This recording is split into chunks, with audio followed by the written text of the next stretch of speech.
All right, so last time we finished Act 2, Scene 1. And so we made the transition. We noticed that we're still in that Saturday day in Act 2, Scene 1. We're going to change that today as we move into Scene 2.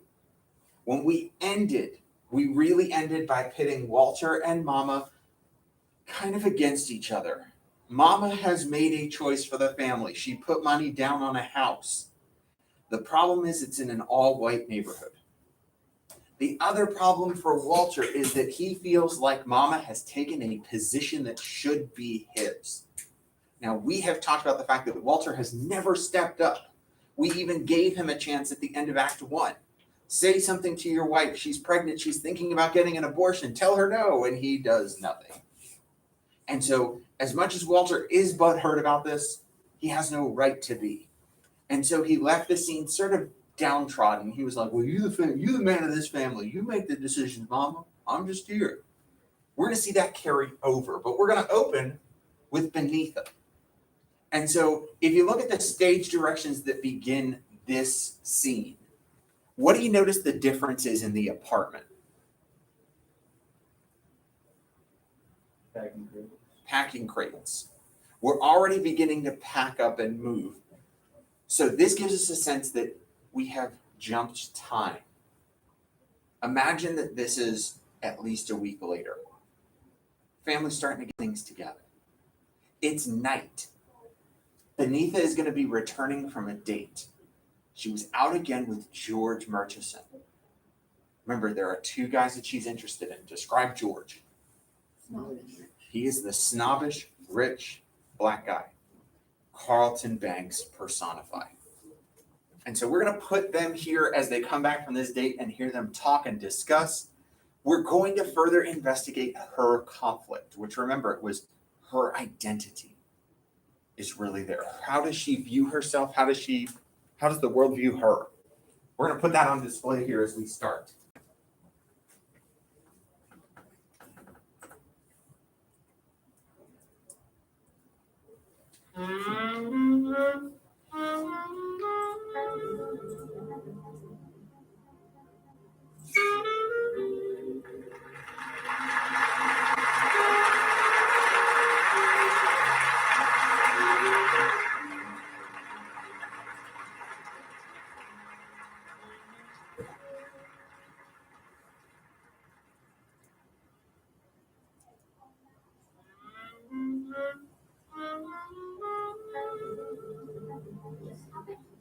Stop it!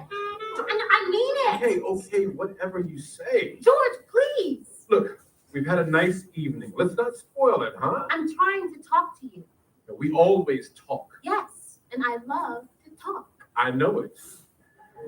And I don't mind it sometimes. Look, I want you to cut it out. See, the moody stuff. I don't like it. You're a nice-looking girl, all over. That's all you need, honey. Forget the atmosphere. Guys aren't going to go for the atmosphere. They're going to go for what they see. Be glad for that.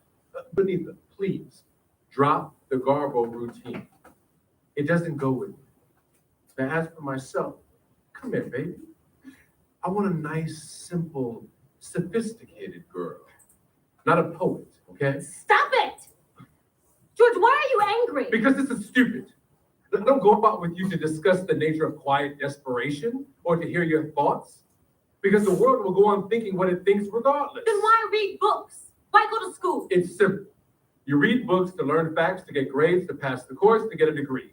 That's all. It has nothing to do with thoughts. I see. Good night, George. Hello, George. How are you feeling? Fine. How are you? Oh, a little tired. You know them steps can get you after a day's work. Y'all have a nice time at the party? Yes.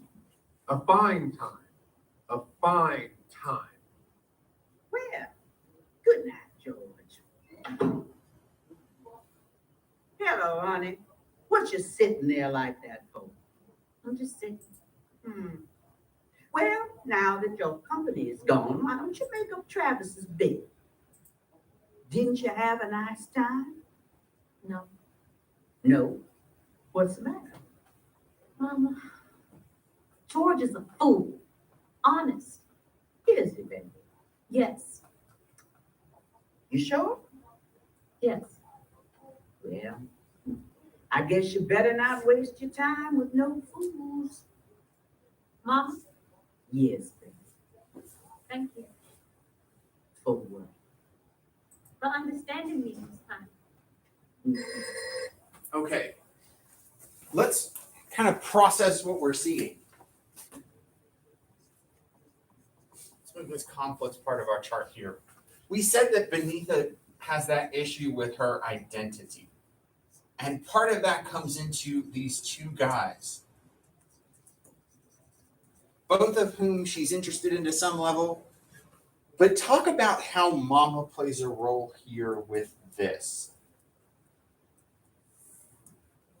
What did Mama think about George in Act 1? Yeah. Yes. So Mama and Ruth talked to Benita in Act 1 about George. And both were kind of giving her a hard time, like, why would you not want to be with this rich guy?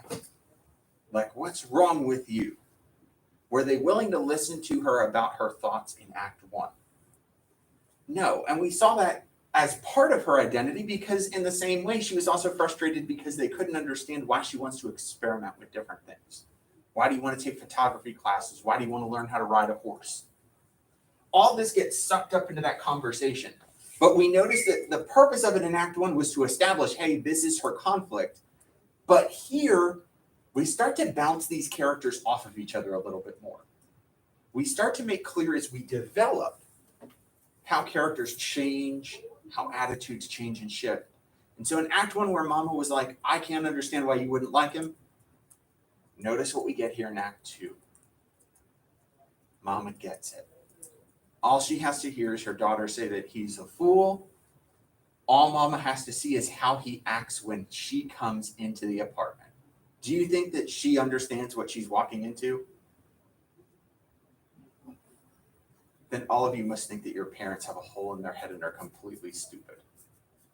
If you're Mama and you walk into a dimly lit apartment and your daughter is sitting on a couch with a boy, you know exactly what the two of them were doing. And it's what we have that George is trying to push here. Now, he's not trying to totally push himself on her. Don't get misunderstood. As much as he is trying to make what clear to Benita. What does George talk to about Benita with? What does George talk about with Benita here? As they're sitting on the couch, what does George make clear? Yeah, I want to date you because you're hot and you're pretty. I don't want to hear what you have to think. I don't want to hear about your intellectual pursuits. I don't want to hear your poetry. No. Shut up and kiss me. Be pretty. Be quiet. Is that at all what Benita is interested in? Mm-hmm. So what we notice here is the end of George Murchison. This issue of which guy she should be with is going to become much clearer as time goes on. She is realizing this is not what I want. And part of that journey of figuring out who you are is also figuring out who you aren't and what you're not interested in.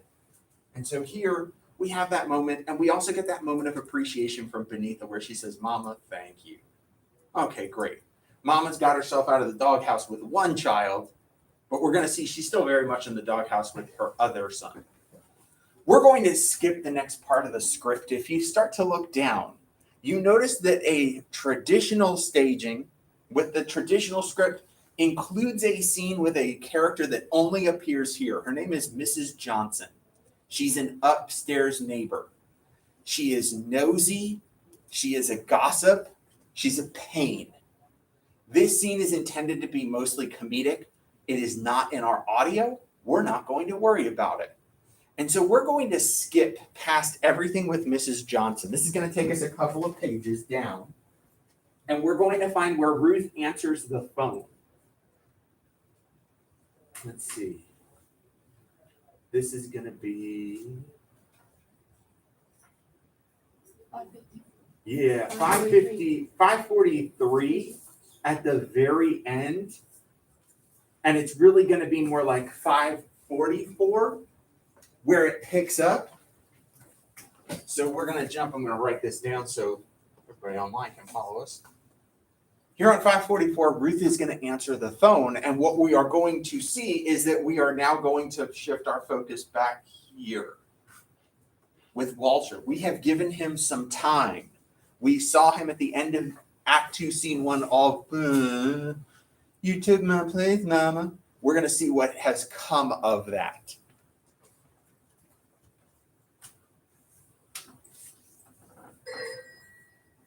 Now, don't you fool with any of this packing, Lena. Hello? Just a minute. Walter? It's Mrs. Arnold. Hello? Yes, this is his wife speaking. He's lying down now. Yes, well, he'll be in tomorrow. He's been very sick. Yes, I know we should have called, but we were so sure he'd be able to come in today. Yes. I'm very sorry. Yes, thank you very much. That was Mrs. Arnold. What? She said if you don't come in tomorrow, they're getting a new maid. Ain't that sad? Ain't that crying sad? She said Mr. Arnold has had to take a cab for 3 days. Walter, you ain't been to work for 3 days? Where you been, Walter Lee Younger? You're going to lose your job. That's right. Oh, Walter. And with your mother working like a dog every day. And that's sad too. Everything is sad. What you been doing these 3 days, son? Mama, you don't know all the things a man with got leisure can find to do in this city. What's this, Friday night? Well, Wednesday I borrowed Willie Harris' car and I went for a drive. Just me and myself. And I drove way past South Chicago. I parked the car, sat, and looked at the steel mills all day long. I just sat and looked at them big black chimneys for hours. And then I drove back. And I went to the Green Hat. And Thursday I borrowed the car again. And I pointed it the other way. And I drove the other way for hours. Way up to Wisconsin. And I looked at the farms. I just drove, looked. Then I drove back. And I went to the Green Hat. And today I just walked all over the south side. And I looked at the Negroes and they looked at me. And finally I sat down on the curb at 39th and South Park where I just sat there and watched the Negroes go by. And then I went to the Green Hat. Y'all sad? Y'all depressed?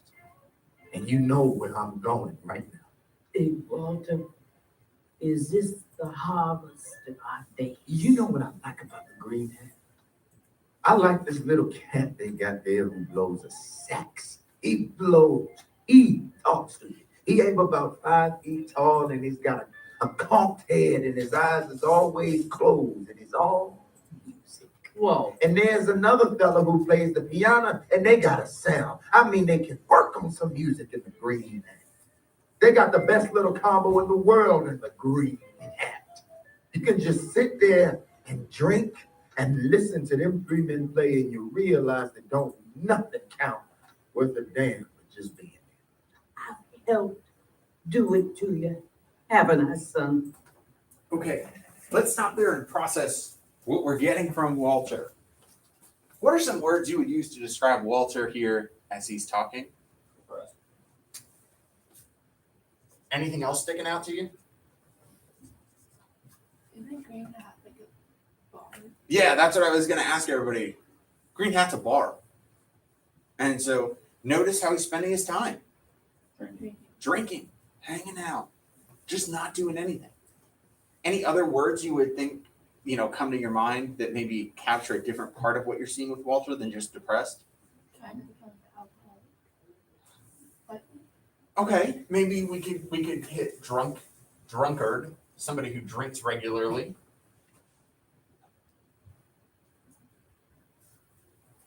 How about a word like aimless?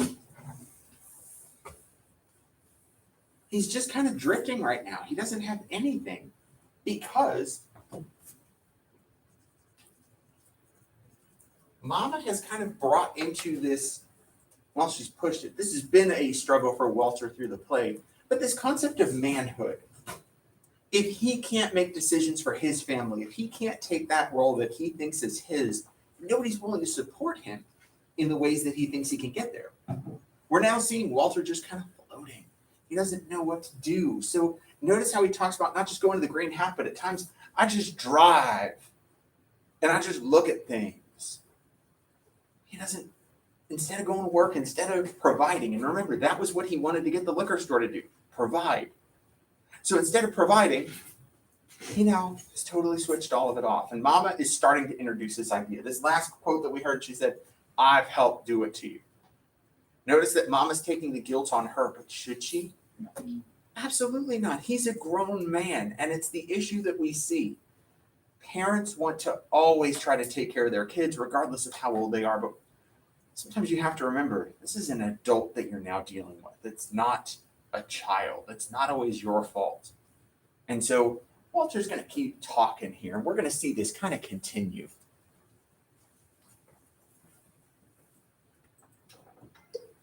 Well, I've been wrong.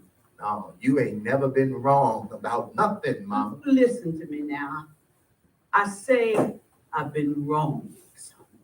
That I've been doing to you what the rest of the world been doing to you. Walter, what you ain't never understood is that I ain't got nothing, don't own nothing, ain't never really wanted nothing that wasn't for you. There ain't nothing as precious to me.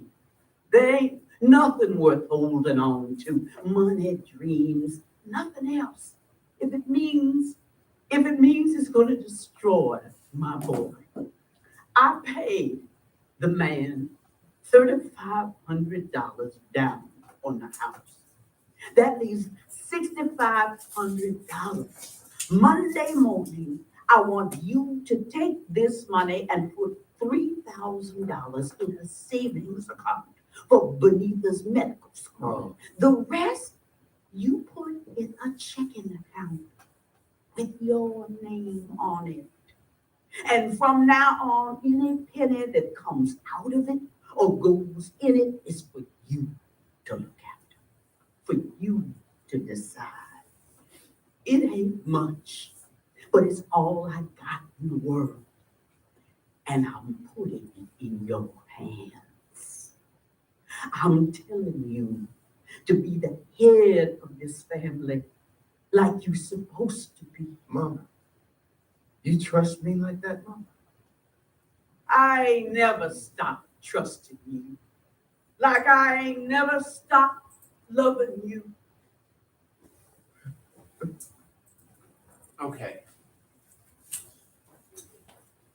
Tell me your thoughts on Mama's choice here. Not a real good idea. Why not? I don't think he's gonna put the money down for Benita's school. Yeah. Why? I feel like he's gonna try to like save it to buy the liquor store. Okay. And they just use the money for anything in general, instead of going back to the store. What's she hoping that this is going to do? Fix him. Fix him. Remember, we just said before we listened to it that, Walter has expressed through this play, no one listens to me, no one has my side, no one's willing to do. And so as Mama sees that her son is kind of destroyed by her choice, she's taking a chance here. Maybe I can fix this. Maybe I can fix him. I can get him right.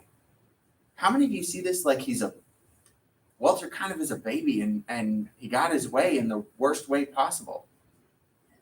Like, maybe you see a younger sibling do this and it really frustrates you, or a younger cousin where they pout and they mope and they throw a fit and they get exactly what they want, and you're like so frustrated because you're like, Mom, you lost, you gave in, you did this or that. It's hard. But, notice how Mama expresses things here. She doesn't care about the money because money to her isn't the most important thing. We heard that back in Act 1. We wrote about that. Mama isn't concerned about the money. She's concerned about the person. Everything she's done has been for her children. Remember Big Walter's quote that we took note of? That whole thing about all we have is dreams.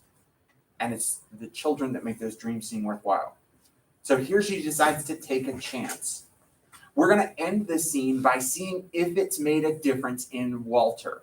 And the way we're going to do that is through Big Walter's quote. We have a mother taking a chance on her son so that he can provide for his family. We're now going to put Walter with his son. It's one of the only times that we really get a chance to see Travis interact with anybody in this play in a meaningful way. And they started off with some humor. The audience is kind of bought into this. They're enraptured. They might have different thoughts. Some might really love Mama's choice and appreciate it. Some might be really frustrated by Mama's choice. But we give Travis this opening line to get everybody to laugh for a second. And so kind of realize it's a weird question to ask, but it comes from that innocent place of a child. Sometimes kids say something that they don't mean to be mean, but it really kind of hits you. So he's going to start here, and we're going to let this roll all the way to the end of the scene. What's the matter, Daddy? You drunk? No. Daddy ain't drunk. Daddy ain't never gonna be drunk again. Well, good night, Daddy. Son, I feel like talking to you tonight. About what? Oh, about a lot of things. About you and what kind of man you gonna be when you grow up. Son, what do you want to be when you grow up? A bus driver. A what? Man, that ain't nothing to want to be. Why not? Cause, man, it ain't big enough. You know what I mean? I don't know that. And sometimes Mama asks me that too. When I tell her I just want to be like you, she says she don't want me to be like that. Sometimes she says she does. You know what, Travis? In a few years, you are going to be 17 years old. And things is going to be very different with us. And one day, when you are 17, I'll come home from my office. You don't work in no office, Daddy. But no, but after tonight, after what your daddy is going to do tonight, there's going to be offices, a whole lot of offices. What are you going to do tonight, Daddy? You wouldn't understand yet, son. But your daddy is going to make a transaction, a business transaction that's going to change our lives. That's how come one day when you about 17, I come home and I'll be, pretty tired. You know what I mean? After a day of conferences and secretaries get things wrong the way they do because an executive's life is hell, man. Then I'll pull the car up the driveway. And just a plain black Chrysler, I think, with white walls. No, black tires. It's more elegant. Rich people don't have to be flashy. Though I have to get something a little sportier for Ruth. Maybe a Cadillac convertible to do her shopping in. And I'll come up the steps to the house, and the gardener will be clipping away the hedges, and he'll say, "Good evening, Mr. Younger." And I'll say, "Hello, Jefferson. How are you this evening?" And I'll go inside, and Ruth will meet me at the door, and we'll kiss. She'll take my arm, and we'll go upstairs to your room to see you sitting on the floor with the catalogs of all the great schools in America around you, all the great schools in the world. And I say, "All right, son, it's your 17th birthday. What is it that you've decided? Just tell me where you want to go to school and you'll go. Just tell me what it is you want to be, and you'll be it. Whatever you want to be, yes, sir. You just name it, son. And now I hand you the world. So, based on the last bit here of Act 2, Scene 2, how would you now describe Walter? Excited. Any other descriptions that come to mind? Wholesome. Wholesome.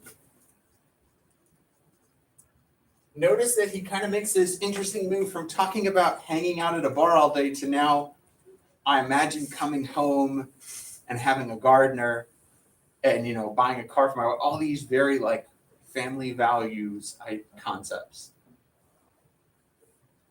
I like you wouldn't say depressed because we just don't switch in a matter of minutes. So I would just say in his feelings, in his mood.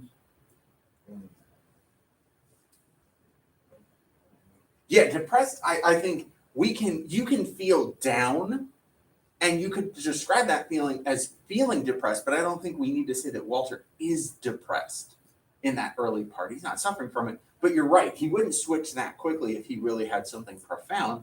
I think that instead we see that that switch moves towards, you know, almost the word that comes to my mind is like inspire. And you notice that shift in his tone. Travis tells that joke at the first part about, are you drunk?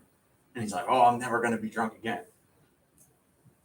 Let's, you know, whether that's going to happen or not, it's more showing that change in attitude that he has. Notice that he talks about, like Reggie said, it's all about dreams. You know, he asks his son, what do you want to be when you grow up? And he just says, a bus driver. Any of you ever get kind of slack from your parents, from your family for saying something that you really wanted to do that they were like, oh, that's not good enough? Or, oh, you should want to be something more? It happens regularly, especially, you know, in this age where everyone assumes, hey, every kid is going to go to college. You know, if you ever voice that thought that you had of like, maybe I don't want to go to college and your parents reacted badly, like you might know exactly what we're talking about here. Or maybe you wanted to go, you know, a skilled trade route. Maybe there's like somebody says, I want to be a car mechanic, and their parents are just like, oh my God, why would you want to do that? Walter tries to inspire his son, like, be more, be further. But Travis is also looking at the world that he lives in. Remember, they're not, you know, look at Walter's vision of what his home looks like that he comes home to, and having a gardener. How many people in their neighborhood do you think even have a garden, let alone a gardener? You know, Walter has this very aspirational view. It's probably impossible. It's too much. But it shows us this is what he thinks will happen as we go on. And of course, we're going to complicate this. We notice that there is one more scene in this act. We will deal with that scene over the next 2 days so that we finish Act 2 by Friday. We're going to put a pin in it today and end